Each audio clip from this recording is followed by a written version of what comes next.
All right, team, welcome to another episode of the Exceptional Leadership Podcast. As always, I'm your host, Matt Hamilton. Delighted to have your company with me from wherever you might be watching or listening from. It's always a delight. Now, today we're going to be talking about how sometimes in leadership you have to let people fail so that they can learn a lesson thoroughly. You all might have had that experience where you know what somebody should do, you try to tell them what they should do, but for whatever reason they don't listen. They go ahead, they make the mistake, and they learn the hard way. We're going to be delving into that topic a little bit more. Sometimes it is necessary, and as a leader it is important to know when you're wasting your breath, and it's best for the both of you to step back and let that person make the mistake and learn more effectively that way. What I did want to do before we kick off is just explore a little bit of the science very briefly behind it. So there is this thing called experiential learning theory, and the gentleman, I presume it's a gentleman, who devised this theory, his last name was Kolb, K-O-L-B. You can look into that a little more if you wish to later on. But he argued that learning is most effective when people actively experience and reflect on something rather than just hearing about it or reading about it. And his model has 4 stages, and they go like this. Firstly, there's concrete experience, and that's actually doing the task or making the mistake. Then comes reflective observation, which is thinking about what happened and reflecting. Thirdly, abstract conceptualization, where we learn the lesson or principle. Sometimes it can be a slow process. And then finally is the active experimentation phase, and that's where we apply that learning going forward. Now, the implication is that we retain and internalize more when we go through the experience ourselves.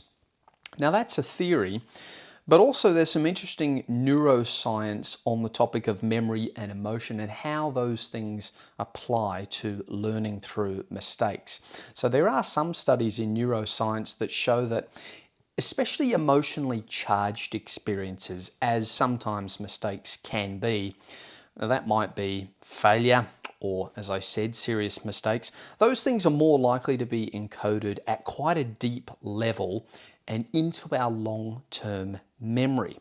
And the hippocampus and the amygdala, they work together to store experiences that carry some emotional weight far more effectively than neutral facts. Now, if you think about it, that's likely a product of evolution. It makes sense that we retain those lessons that are generated through pain and suffering, essentially, and that those things have a real weight to them and they sit with us and we learn a lesson as a result. So there's some brief overview of the science and some theories behind the topic. I do have a few things that I want to talk you guys through today from my perspective. And I suppose from an initial thoughts perspective, it can be difficult as a leader or somebody in a position of knowledge to understand when to approach somebody to give them advice and when to withdraw. A lot of people have to learn through doing. I would say that I'm one of those people. I can hear something a million times over, but I need to get hands-on and I need to learn through experience. And that's all fine. But when we're talking about mistakes that are potentially serious with respect to how they impact somebody's life, it can be very, very difficult, as I said, somebody in a position of knowledge or leadership to just stand by and watch someone that we care about go ahead and make those mistakes because they cause pain and suffering. Those mistakes might bring those things on to somebody that we love. And if it's avoidable, it does seem a shame that they are unwilling to listen. But sometimes that's how it has to be, and it can be tough to watch. But we need to remember that because those individuals haven't gone through the same experiences that we have, and as a result haven't yet obtained that knowledge, we might actually be doing them a disservice in trying to perhaps too enthusiastically talk them out of having that experience. And that's where the fine line and the balance, I suppose, is to be found. Is the mistake that this person is in danger of making of such severity that it's going to have an incredibly negative impact? Or is it something that will sting a bit, it'll take a little while to get over, but no real harm done, just a good lesson learned? There is obviously a distinct difference between the two.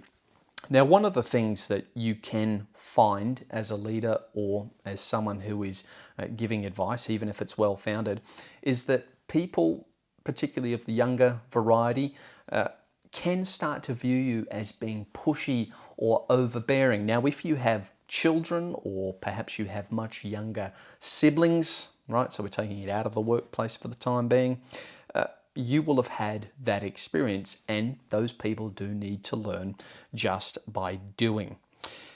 You can come across as wanting things done your way, and actually we have the opposite effect to what we intended, and we push those people away by continuing to press and labour the point. Now, the reality is that often it's our care and our affection for those coming up, as I said, whether we're in the workplace or at home, which can be misinterpreted as pushy, as being unwilling to accept anybody doing something different to your way. And as I said, it can actually push people away and have the opposite effect. So there really is a skill in knowing how to achieve the learning of the lesson that you want that person to achieve, and keeping your relationship intact at the same time. It can be quite difficult.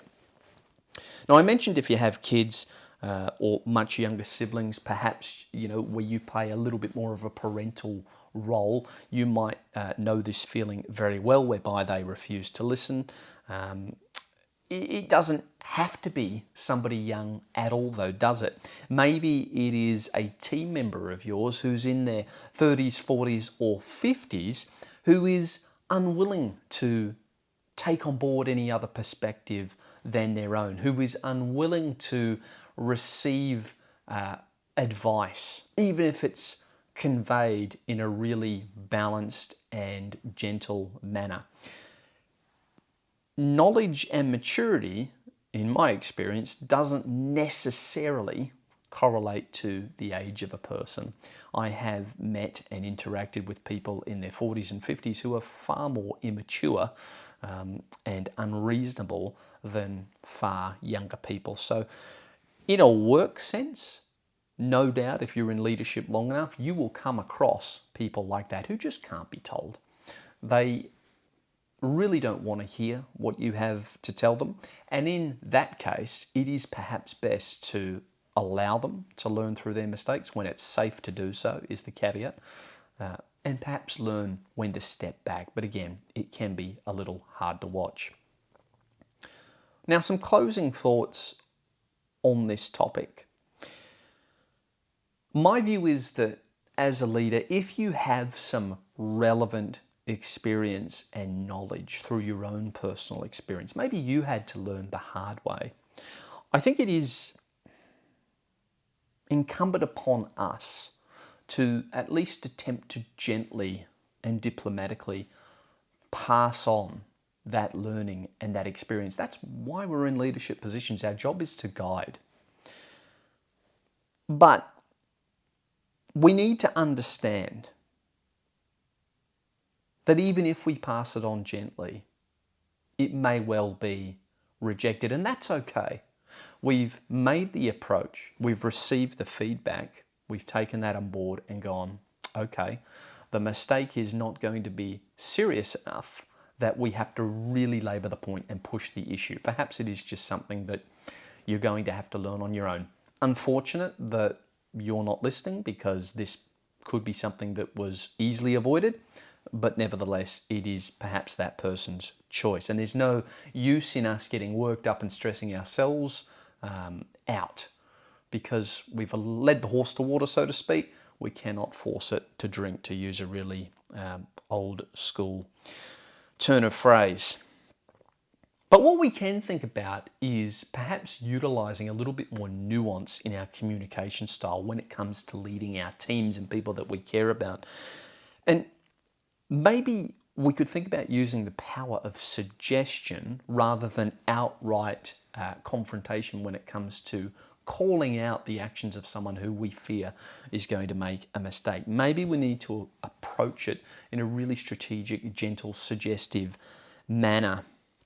And that's a technique that can even be used in such a way that you make the person in question perhaps feel like it's them who's come up with the solution to the problem.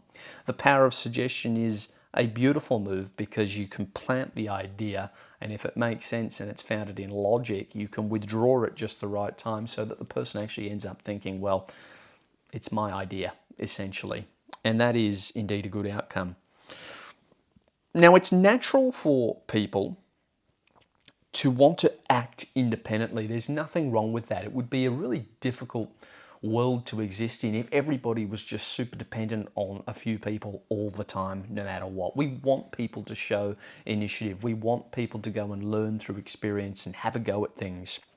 That's a part of developing into a well-rounded adult, of course, and hopefully, as time goes on, someone who can pass on experience about lessons learned and whatnot. So it's natural for people to want to act with independence, and we shouldn't necessarily discourage it in leadership. So that self-sufficiency is a valuable instinct. So what we need to do is recognize and teach with nuance that personal inclination in all of us exists, and we need to work around it with our nuance and skill to understand that sometimes once we've made that gentle suggestion or given some well-meaning advice in a well-balanced manner, sometimes the only way for that person to truly learn the lesson that we want them to learn is to perhaps go through a mistake or a failure that does sting a little bit, that does end up making a real imprint on the soul and in the mind. And very often, those are the most valuable lessons to learn. I can think of several, and I'm sure you can too, that I've learned over the years, whereby you look back and you think, well, I would have done that very, very differently if I had have known then what I know now. But that's life, and that's how we learn, and that's how we ensure that we evolve into better people as time goes on. So sometimes people need to fail badly, and they need to deal with the pain of making that mistake.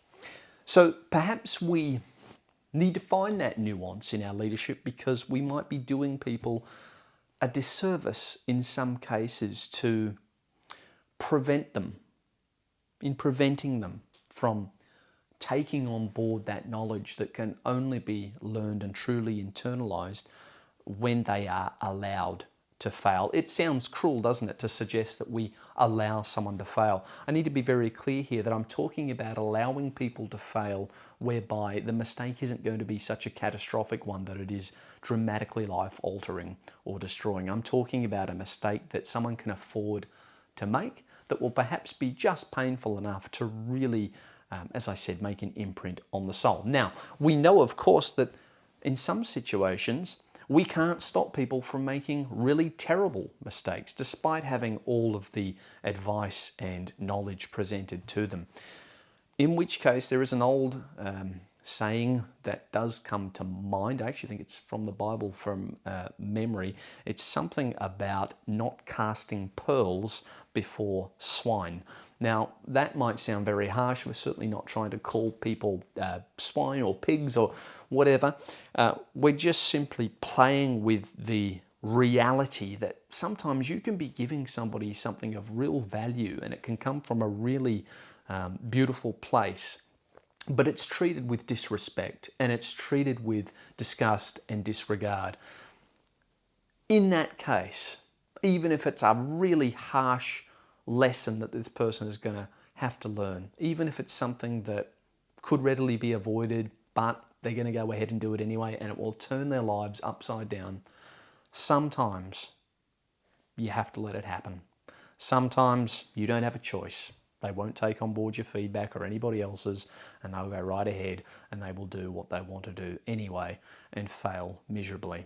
But leading with nuance is the goal, and learning to let go and allow people to fail strategically is perhaps not such a bad thing in certain circumstances. So we need to be comfortable with that and understand the psychology that goes behind it, and then tailor our leadership accordingly to the individual. Guys, I'm going to leave it there. I want to thank you very much for joining me once again. As I always do at the end of our episodes, I would very much appreciate it if you would hit the subscribe button on whatever podcast app you consume the show on. If you're feeling really generous, why don't you leave the show a 5-star review? It might seem like something that doesn't make a massive difference to you, but believe me, for small shows like this, it makes a world of difference if people log on and they see that there are many 5-star reviews. It really helps me build that credibility. So by all means, if you're getting value from the show, please go ahead, hit the subscribe button and leave us a 5-star review. If you'd be so kind as to share this show on your social media channels and tell your friends about it, that would be even more appreciated. Guys, thank you so much. Until next time, goodbye.